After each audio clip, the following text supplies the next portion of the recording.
So I'm here with Laura González, who is a art historian, a art advisor, and a cultural. What would you say? Strategy A, is a what strategist. we like to say. Is what Yeah.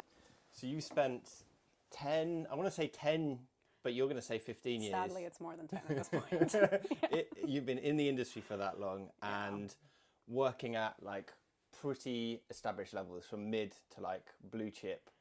Yeah, I had a weird start. I studied art history at uni, and Yeah. then I moved to New York to try and find a job.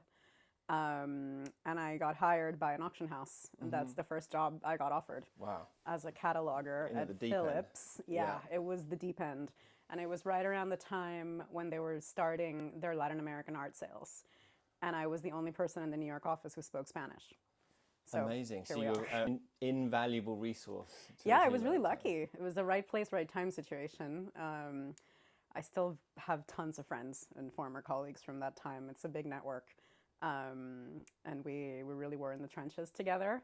It was a really different time in the market. I think being in an auction house, I mean, it's a lot of pros and cons. Important the scale of things you see and just the sheer volume of art that you see every day. I mean, I spent 4 years Just immersed in the catalogs and hundreds seeing them of physically things. as well. Yeah, and then I was running the Latin American art sales and traveling around the continent, meeting people, figuring out the local narratives of each place and how they could best be introduced to audiences abroad.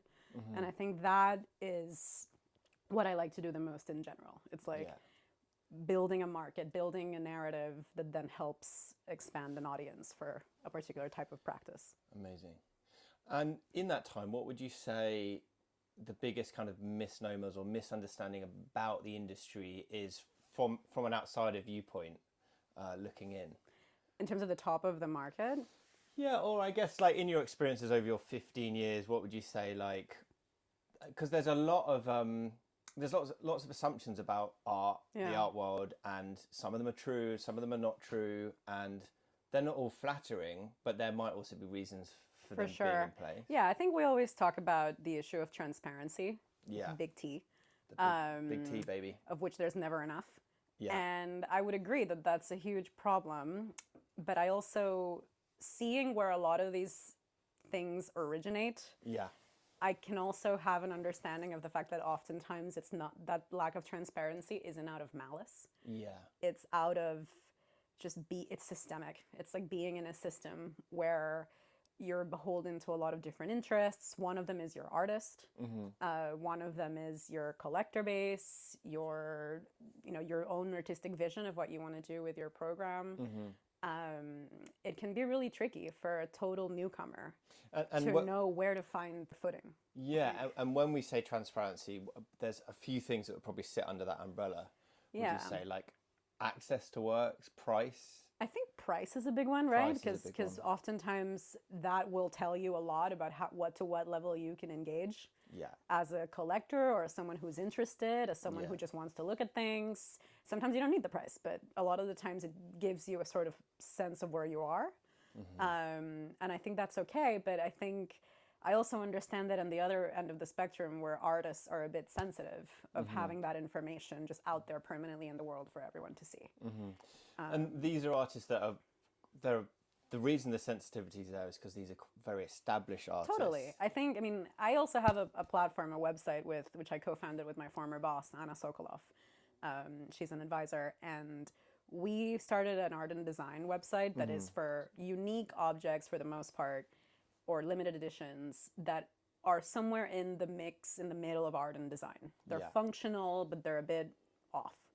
And everything there has a price. And our condition to being on the website is that this is for general audiences. Did you find that kind of a hard thing to transition into, or to kind of promote to artists without it? No, we get the context. No, because I think for the kinds of practices that you're talking about, because I know what you mean about certain kinds of practices being maybe less object-based. Yeah. And therefore more project-based, more conceptual, slower moving. Yeah. Those kinds of practices, in order to market them and sell them and get a collector base for them, it really isn't about prices as much as it is about understanding a kind of language and you're not going to have the same conversation with everyone about that. So artists can be quite sensitive about the pricing strategies for that. Also, but that's a minority, right? Totally. That style of artistic practice is really rare, especially now when the market is in such dire straits. It means everything goes a lot more conservative. But when we started the website, we found that it was actually a really easy conversation to have because we were putting ourselves in a different category. We're not a gallery. It's not a gallery website. It's a shopping website. It's a retail website for design made by artists. And to them, it didn't threaten them in any way. So it's been quite a fun ride. It's also a really beautiful website. Thank you very there's much. Amazing artists. Your website's also very beautiful. You don't have to say that. No, I know. There is this reputation that the art world's closed to the point of secretive. From where you're sitting, is that reputation earned? Yeah, I think I have to be honest. Yes, it is. I think it's just going back to the assigning blame part of it is where I tend to trip up with these conversations because it's too binary. It's too binary. Like I don't think people wake up in the morning and it's like, I will hide all my information today. It's just things develop in the ways they do. A lot of this, when it comes specifically to pricing, I think a lot of it is context-based around the way that those particular artists have developed. And some artists, especially now, because there's more savvy in the world around marketing and social media and all these things, I think artists are increasingly comfortable with that conversation at an earlier point. But sometimes they're not. It used to be very different. And it is also very much an art. It's one of the few, legal, unregulated industries in a way. Obviously, there's anti-money laundering. AML is a big part of the industry these days. But it is effectively an unregulated market, and knowing the information about something can radically shift other things. Totally, and also these kinds of structural realities and structural behaviors that we all critique and yet sometimes replicate can also be taken advantage of by malicious actors. So, which we do see. And then that ends up blowing back on all of us as an industry, because then we're all untrustworthy and we're all trying to hide something in order to dupe the buyer into whatever, or the artist or whoever. And that is very toxic for all of us. So my idea of transparency is really a buttress against that. It's to engender good faith. Yeah, which is a really interesting thing because it's such a fine line and a squidgy margin between operating in good conscience and but also manifesting reality through your words. And also communicating to your audience that you're operating in good conscience, which is often where it goes wrong. I think. And I think especially when people are really feeling the pressure of the market and having to keep performing at such a high level that the strain can... And I also think, to go back to the very basics, it really depends on the artist, the kind of relationship they want to have to the market at all. Some artists really don't want to have one. And they build their lives around not having to rely on anything regarding that. And of course, that's getting increasingly difficult, as it is in pretty much every creative industry. But it really is up to the artist to determine to what extent they want to participate in that. That's a really interesting point, and it's something that I've struggled a little bit with some of the Gertrude artists, in the sense of they're looking for someone to a beacon and to tell them the definitive route or who to follow, and it's like exist, folks. It's a bit dangerous because you can get this golden handcuffs with a relationship with maybe a gallery whereby they don't really have access to their own market, they don't know who their buyers are, they don't have much autonomy. And that might be appealing in one sense because they don't have to deal with the faff. In another, it leaves them very vulnerable. And I think people need to advocate for themselves to remain safe. I think one of the things we've learned, good or ill, about the social media era is that no one's going to be the best marketer of yourself other than you.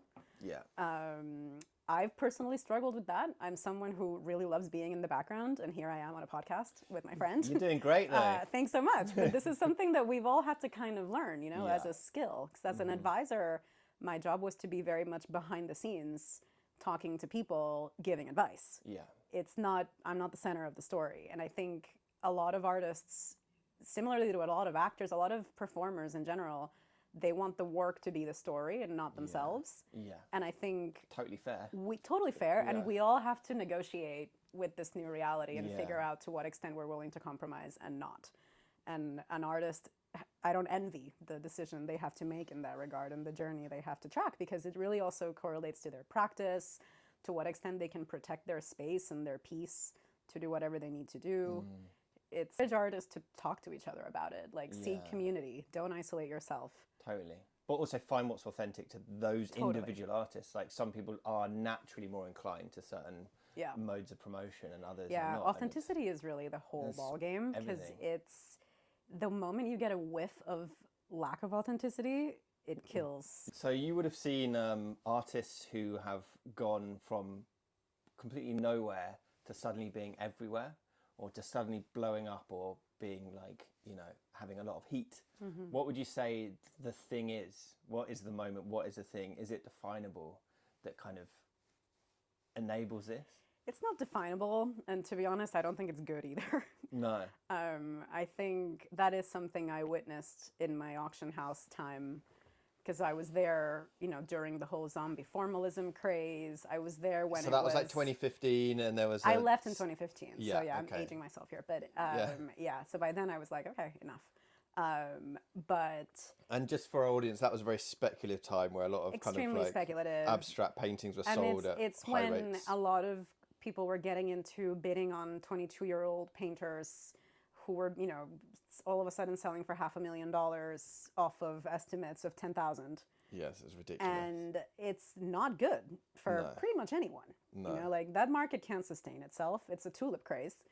And it's bad for the artists. It's bad for their practice. I think most of them, if you talk to them now, don't enjoy. That's not a good time in their lives. Yeah. And it's something that has kept going. I mean, the tastes shift, but the structures are the same and the mechanisms.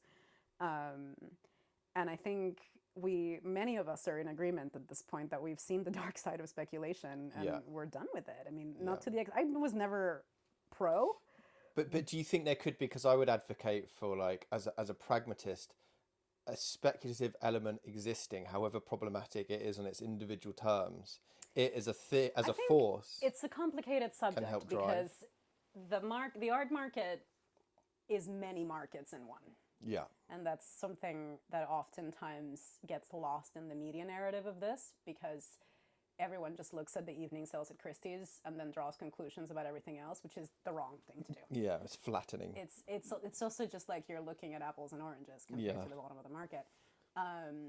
But it's very, you have to go about it. It's like a rhizome, and levels influence each other. There's a lot of points of influence that randomly meet and connect, and drawing neat narratives around it can be very obfuscating, because you're not really seeing the complexity of what's happening beneath it. I think in the secondary market, speculation is very different than in the primary market, because once you remove the artist's livelihood from something, the ethical implications of it are totally different, because what you're dealing with speculation in the primary market is torching artists' lives, because it's just too wild and too unpredictable for a 35-year-old to hang their entire livelihood on those kinds of mechanisms. But when you're dealing with an artist who's long dead, who is maybe being kind of researched anew by, you know, the Venice Biennale curators or whatever, that's a very different mechanism. And that then, to me, is less unethical to speculate in that. Even though the producer... Although I mean, I advise estates, and part of what we talk about always in the beginning is what are the goals here? Do you want to set up a foundation? Do you just want the work to be out there in the world? Do you want it to be in museums? Like, what do you want the legacy to look like? Yeah. But there tends to be a little bit more room for speculation to a degree in those scenarios than there is when you're dealing with a 25-year-old. I mean, it's just... But also that does make sense, because if someone does turn out to be the next whoever, and you missed your opportunity to acquire that work, you know, even if it is coming on speculative hot wins, like, that is something you have to be attuned to if you're buying in that way, in that long-term view, that wide view. Sure. I think as an advisor, what I would always tell clients is, you know, my job is to ensure that you're not throwing your money away. Like, don't waste your money. But I'm not going to recommend something that you only want to buy because you want to make money off of it. Totally. That's just totally. I would to never flip, put myself. to flip I would the never work, put myself in that situation ethically, morally, politically. Like Yeah. it's just a lose-lose, Yeah, and also a fundamental misunderstanding of why we're all doing this. totally. So you're clearly moving into something new within your career, and I know we can't say too much, and I'm not going to press you too hard on that. But what's the kind of what's the feeling that's driving you? Can you speak about that? Yeah, I think over the past couple of years, because of a lot of what we just talked about in terms of just the market mechanics and the fact that I started in the auction world at a very specific time, and all of the changes and different kinds of experiences that I've had, I'm very interested in strategy. So I love building collections. I love curating. I love the kind of brainstorming and content that requires. I love talking to artists. I love being very close to the object itself. But I'm very interested in solving problems and in trying to create structures and systems that help make being an artist more sustainable. And particularly also the work of galleries, which I'm a big fan of. Now, I really believe in the commercial gallery system. Which is interesting because galleries do get a bad rep. They do. A lot of people hear about the 50-50 split and are outraged, but there's actually an no. argument for a 70-30 split in the way of the gallery because the costs are so exponentially high. It just depends. Yeah, it depends on so much. But it's like galleries are foundational ecosystem for emerging contemporary art to develop and enter the world. We cannot rely on museums alone. Like that has just never been the case. That's never been the point of museums. And the market isn't inherently evil. It's about what we do with it. Yeah. So we need to find the good people who are out there trying to do good things and new models that are, risk sharing and generous and thinking about a rising tide lifts all boats mentality. And I'm very interested in kind of supporting those kinds of projects.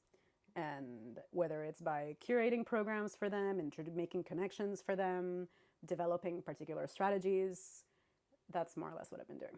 For someone like you that's kind of, I guess, been in the fortunate position of having access to the industry and having made your way in, gone through the trials and tribulations to get where you are, what makes you want to change it? What makes you want to shape it or steer it? I think it's the people. Yeah. Not to sound like a total cheeseball, but I think it's hard to regret getting into this industry when you have the community that I think we've been able to develop, right? Yeah. I went to uni in the States, I lived in New York, and then I moved here for grad school, and I've now been here for almost a decade. And I have friends all over the world. Like it's wild when you talk to people who are in other industries, just how international and social. And if you are approaching it in the right way, trying to meet the people you want to meet, those won't be flaky connections, right? Those will be really meaningful connections because a lot of people in the art world are actually in it for the right reasons. And that's fundamentally, I think, why I'm still in it. So we just wanted to kind of round off with something a bit more personal and in relation to Gertrude. And we asked you to look through the app and find a couple of artists that really speak to you. Yeah, I love shopping. It was great. I really was taken with Alana Lake's objects. Yeah. I love an excellently made weird object. Hers with the vapes that are kind of like very fetishistic, but also very of this world. Yeah. Kind of cosmic. I thought they were very alluring. Yeah, I love the baseball cap. Yeah, which I've actually got hanging up over there because I do get high on my own supply. I did get a sneak peek of it in person, and it's pretty cool. And then I love Daniel DeZono Clark's sort of ceramic paintings. What are they? Like, it's a really incredible process. I love the way he kind of hides narrative and then sort of deceptively creates this illusion. Would love to see that on my wall at some point. Yeah, he's also a really phenomenal artist where he goes into the world and he digs up this clay and he processes it himself and then makes these beautiful ceramics that almost look like paintings. But I'm a sucker for process. So. Well, they're two brilliant picks. Yeah, I love ceramics and ceramics adjacent practices that then get into conceptual art. To me, are really fascinating. I know we both love Emma Hart. Yeah. And sorry, and I think that has to do with the unpredictability of ceramics and the fact that art, you need to make decisions, and it requires this kind of commitment that then the unpredictability of ceramics and the kiln can totally throw you for a loop, and then you're figuring it out. Yeah. And what happens in that figuring it out is really fascinating. Yeah, that chaos element. Yeah. Well, Laura, thanks so much for talking with us today. It's been Thanks for having me. Really, really insightful, and delicious croissants this morning that we've had. I really appreciate it. Absolutely. Anytime. All right, thank you. Love Gertrude.